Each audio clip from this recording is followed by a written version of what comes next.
उत्तर प्रदेश के अंबेडकर नगर की एक लड़की जो भारत देश के लिए वॉलीबॉल खेलती थी, लखनऊ से दिल्ली जाने वाली पद्मावत एक्सप्रेस में बैठती है।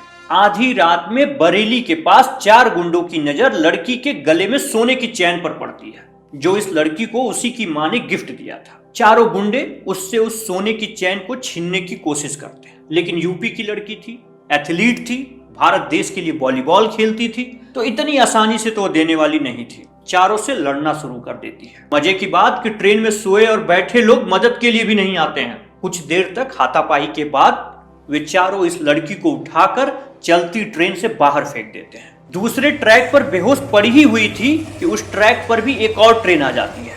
ये बदहवास अवस्था में अपने आप को हटा तक नहीं पाती है और ट्रेन की सारी बोगियां एक पैर को शरीर से अलग करती हुई चली जाती है। पूरी रात 7 घंटों में 49 ट्रेनें एक एक करके गुजरती हैं। खून से लथपथ पैरों को चूहे तक कुतरने लगते हैं। सब कुछ दिमाग देख तो रहा होता है, लेकिन शरीर में इतनी जान नहीं होती है कि वो उन्हें हटा पाए। अरे जान में जान थी, यही बहुत बड़ी बात थी। सुबह लोगों की नजर पड़ती है। वो लोग बरेली हॉस्पिटल में लेकर जाते हैं। हॉस्पिटल में खून नहीं, बेहोश करने की दवा नहीं, लेकिन लड़की की हिम्मत को देखकर डॉक्टर और हॉस्पिटल के कर्मचारी ही खून देते हैं। बिना बेहोशी के दवा के ही पैरों को काटा जाता है। मीडिया में भी खबर आती है, क्योंकि देश के लिए वॉलीबॉल खेलती थी, नहीं तो शायद किसी पेपर के कोने में जगह मिल जाती तो वही बहुत बड़ी बात होती।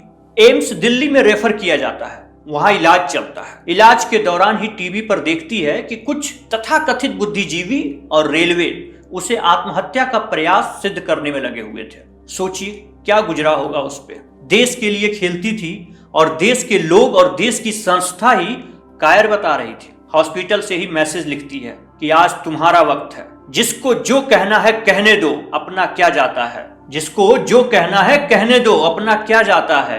और ये वक्त वक्त की बात है और वक्त सबका आता है।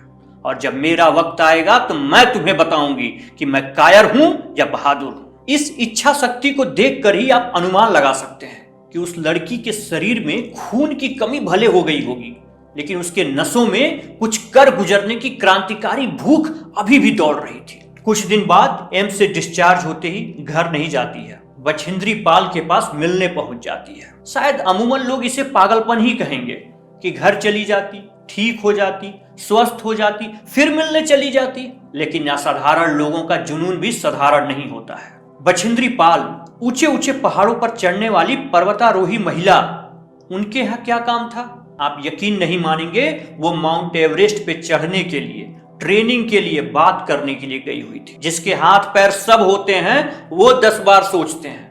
और यहाँ एक पैर नहीं है, दूसरे में रॉड लगा हुआ है, स्पाइन में 3 फ्रैक्चर हैं। अब तो ये पागलपना की हद ही थी। लेकिन एक विजेता ही दूसरे विजेता की कद्र करता है। बछेंद्री पाल जी कहती हैं कि तुम एक पैर से अपाहिज हो, हॉस्पिटल से सीधे यहाँ आई हो। आज माउंट एवरेस्ट तुम्हारे लिए छोटा है। तुमने आज ही माउंट एवरेस्ट के टॉप पर हो और तुमने एवरेस्ट को आज ही फतह कर लिया है। बिन पैरों के एवरेस्ट चढ़ना अपने आप में ही कहावत लगती है, लेकिन विपरीत परिस्थितियों में इतिहास लिखना सुना था।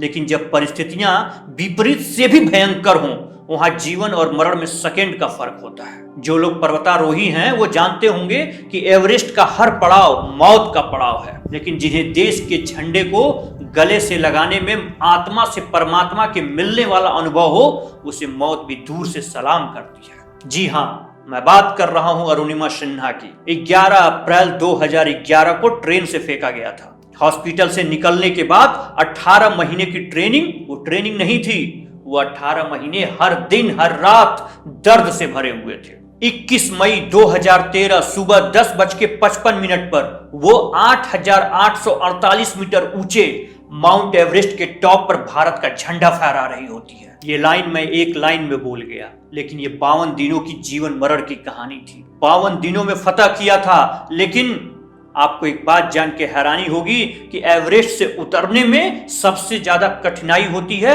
और सबसे ज्यादा मौतें होती हैं। अरुणिमा सिन्हा का शेरपा जो इनके साथ गया हुआ था, उतरते वक्त उसने जवाब दे दिया था। अरुणिमा के हाथों का रंग नीला पड़ता जा रहा था, ऑक्सीजन लगभग खत्म होने को था, लेकिन भगवान भी उन्हीं का साथ देते हैं जो खुद पर विश्वास करते हैं। अरुणिमा लगभग मर ही चुकी थी कि एक ब्रिटिशर जो ऊपर की तरफ चढ़ रहा था, वेट ज्यादा होने की वजह से अपना एक्स्ट्रा ऑक्सीजन का सिलेंडर फेंक देता है। शेरपा जो पूरी उम्मीद छोड़ चुका था, वो तुरंत अरुणिमा को वो सिलेंडर लगाता है।